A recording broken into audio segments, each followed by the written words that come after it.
RBC TV 이번 시간에는 우리 유병태 법무사님 모시고 주택 임대차에 대해서 알아보고 있습니다. 법무사님, 저번 시간에 예. 그 주택 임차권에 대해서 대항력 요건하고 우선 변제적 요건, 점유에 대해서 이렇게 알아보셨는데 말씀해 주셨는데 점유에 대해서 이번에 요건이 또 있고 예. 다시 한번 살펴봐 주시고 유형이 있다면 다시 한번 구분 좀 해주시겠어요? 이 임대차를 하시면서 기본적으로 대항력을 구비하기 위해서 네. 전입신고는 주민센터에 가서 주민등록 전입신고하면 되고 네. 확정일자는 뭐 오히려 요새는 주민센터에 더 친절하게 확정일자 받았습니까라고 물어보는데 그렇죠. 이 점유라는 거에 대해서는 어떤 식으로 취득해야 되는가? 물론 쉽게 이야기하면 자기가 꼭 들어가서 산다면은 별 문제가 없는데 저도 고등학교 다닐 때 그랬지만 임대차 계약서는 아버님이 쓰시고 네. 들어가 살기는 내가 살고 이 누가 점유하는 겁니까 이거? 점유는 내가 사는 내가 점유하는 그러니까 아버님이 임대차 계약을 체결하고 네네. 아들인 내가 그 집에 들어가 사는데 그러면 누가 점유하고 있는 거죠? 내가 하는 거죠. 우리 법무사님 하시는 거죠. 제가 헷갈리라고 이렇게 물었습니다. 아니 그러니까 살고 있는 사람이 아버님이 점유하는 겁니다. 아니죠. 아버님이 점유하는 겁니다. 간접 점유죠, 그거는. 지금 많은 분들 헷갈리고 계실 텐데 네. 간접 점유와 그래서 지금 특히 이 시간을 이렇게 마련한 이유가 그것만큼이나 간접 점유, 직접 점유를 판단하기 어렵고 그리고 강의를 하면서 상당히 여러 번 누차에 걸쳐서 질문을 받은 것이기 때문에 자리를 마련한 것이다. 시간을 별도로 마련한 것이다라고 보시면 됩니다. 아버님이 임대차 계약을 체결했으니까 아버님이 임차인이고 네. 그렇죠? 네. 그러면 아들인 내하고 아버지하고 별도의 계약이 있었습니까? 없었죠. 없었죠. 네. 그럼 나는 아버님의 점유 보조자. 그렇군요. 그래서 점유 보조자를 통한 점유는 점유주. 여기서 내 아버님만 점유자이시라는 거죠. 그래서 점유 매개 관계와 점유 보조 관계를 구별하셔야 되는데 타인을 지배하면서 점유하게 했을 때 그 타인을 통해서 지배하게 한 타인을 통해서 지배하는 그 사람을 점유주라 하고 점유주만 점유자라 하는 거죠. 그래서 결론적으로 조금 전에 말씀드렸다시피 내 아버님만 점유자가 되시는 거죠. 그래서 이게 어떤 문제가 발생하냐면은 많은 분들이 학생들 애들을 요즘은 어떤지 모르겠습니다. 요즘은 워낙 뭐 이 교통이 편리해가지고 제가 워낙 시골에 살아가지고 고등학교 때 도심지로 나와서 이제 집을 빌려서 해야 되는데 그때 아들인 내 이름으로 하기에는 아버님이 좀 불안하시고 그러니까는 아버님 이름으로 임대차 계약을 체결하고 물론 그때도 보증금은 지불하셨고 어째 보면 아버님이 그 보증금 가지고 아들이 도망갈까 싶어서 그런지는 모르겠지만 어쨌든 뭐 아버님 명함으로 이름으로 하시고 그래서 임차인은 아버님이고 내가 들어가 살았는데 나는 거기에서 어떤 계약 관계도 있지 않다는 거죠. 그러니까 아버님은 점유 보조자인 나를 통해서 아버님이 직접 점유하는 직접 점유자로서 그러면 전입신고를 했고 그럼 전입신고는 또 누구 걸로 하냐는 거죠. 아버님 거. 근데 시골 사람들은 그당 요즘은 또 그 법이 있는지 모르겠는데 농토를 기준으로 해서 30km 이상 떨어지면은 세금이 많이 나옵니다. 그래서 네. 시골 어른들은 주민등록 옮기는 걸 상당히 어려워합니다. 세금이 많이 나올까 싶어서. 그래서 주민등록은 또 내 이름으로 합니다. 이렇게 해도 대항력이 인정되었다는 거죠. 그래서 점유는 내가 하고 내가 하면서 주민등록을 갖추고 있어도 아버님한테 대항력을 인정할 수 있다는 거죠. 한 단계 더 변형이 되어서 질문을 받는 거는 뭐냐면은 그러니까 여기서 이 상태에 의하면 아버님이 임대차 계약을 체결하고 전입신고를 하고 그럼 아들은 여기에서 어느 흔적도 없잖아요.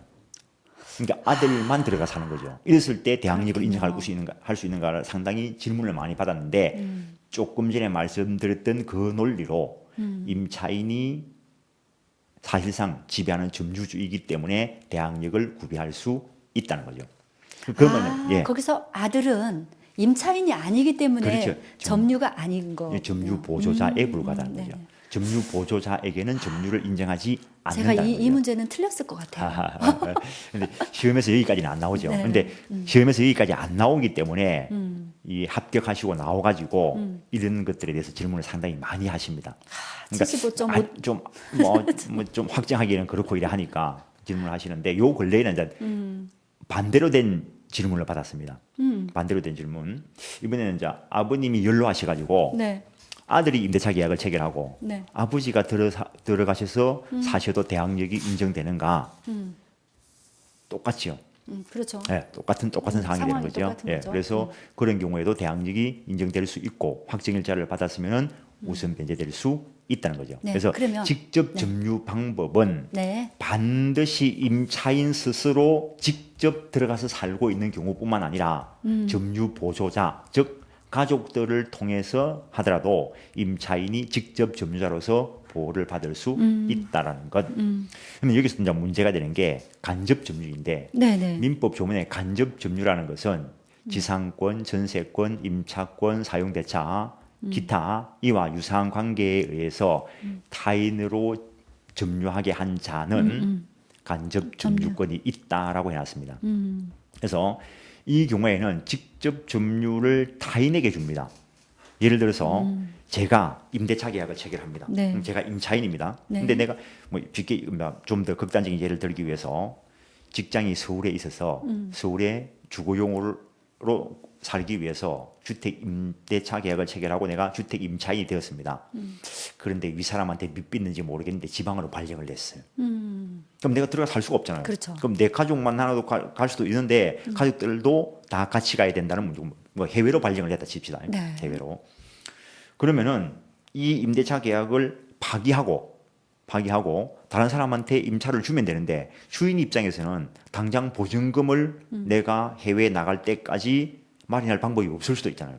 그럼 나는 지금 이 돈을 받아야 되고 뭐 해외로 발령받아가 나가야 될 시간은 정해져 있고 근데 주인 입장에서는 자기는 답답한 게 없지. 아까 살짝 앞에 시간에 말씀드렸습니다. 임차인 보호를 위한 법으로 마련됐지만 임대인이 반사적으로 보호받는 부분이 있다라고 이야기했습니다. 그래서 계약 기간을 2년으로 했으니까 이 2년 동안은 임차인이 임의로 파기, 즉 해제나 해지를 못 한다는 거죠. 그렇죠.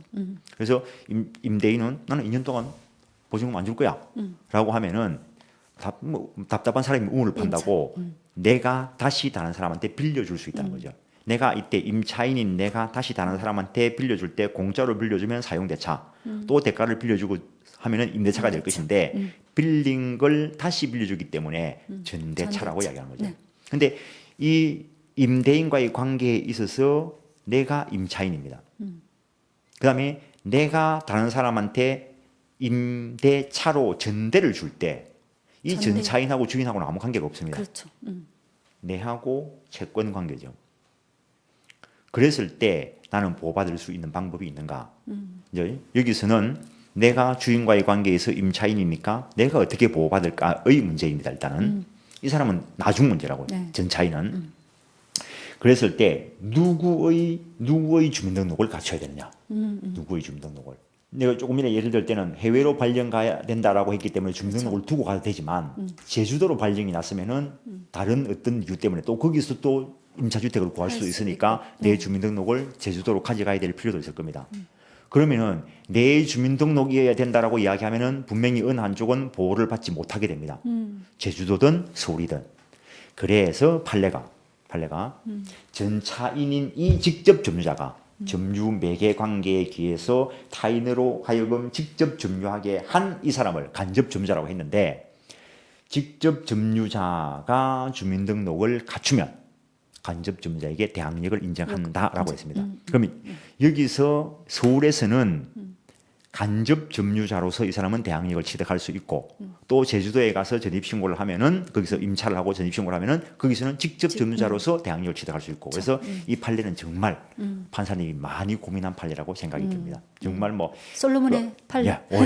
그 정도로 비교할 수 있습니다. 정말 그 판례를 읽다 보면은 판사님들이 참 많이 고민하신 판례들이 많이 보입니다. 정말 야. 참 나도 한때는 판사가 되고 싶었지만 야 내가 저런 판례를 낼 수 있었을까 할 정도로 정말 대단한 판례 중에 하나라고 봅니다. 네, 오늘은, 직접 점유와 간접 점유를 반복해서 들으시면 이제 정확하게 파악하실 것 같고요. 주택임대차 부분에 대해서 우리 유병태 법무사님 말씀을 들었습니다.